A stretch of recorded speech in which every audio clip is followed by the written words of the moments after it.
Dulu jadi orang kuat, dipeluk sebagai harapan, digelar otak parti dan pengganti Anwar Ibrahim dalam PKR.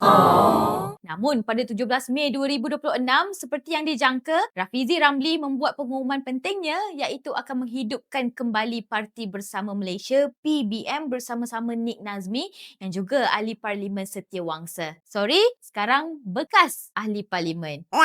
Sedikit tentang Parti Bersama Malaysia. Parti ini dulunya ditubuhkan pada Disember 2016 dan diasaskan oleh Tan Jin Tiem, seorang bisnesman dan dua bekas ahli politik Barisan Nasional, David Yim dan Lin Bo Chang. Parti ini pernah bertanding 20 kerusi negeri dan 5 kerusi parlimen di Pulau Pinang dalam PRU 2018. Malangnya, semuanya kalah dan hilang deposit. Kemudian, senyap. Tup-tup 17 Mei 2026, Rafizi dan Nik Nazmi akan take over the parti semula dan berhasrat akan bertanding dalam pilihan raya yang seterusnya secara solo. So, aku adalah dapat info dari Angkatan Muda Keadilan AMK, sayap muda PKR. Katanya mereka bukan tak suka Anwar, tapi dah sangat bencikan Anwar. So basically, ramai yang tak puas hati dengan Anwar, dengan cara Anwar sekarang. Dulu Anwar agak agresif dan bila dapat kuasa sekarang, kawan pun boleh jadi lawan. Reformasi pun dah jadi reformati. Dah jadi reformati dah.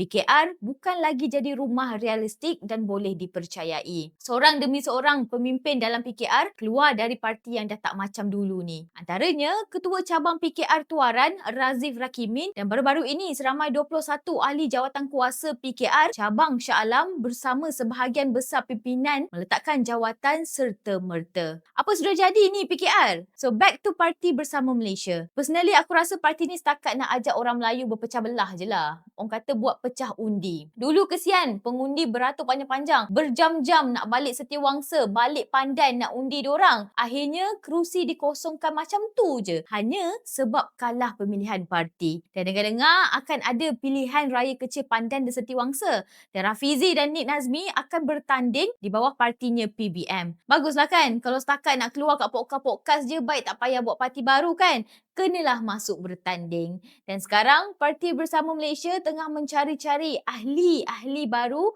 termasuklah aku pun turut diajak menyertai parti ini.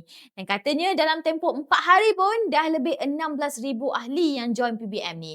Not bad jugalah kan? Apa-apa pun good luck Parti Bersama Malaysia.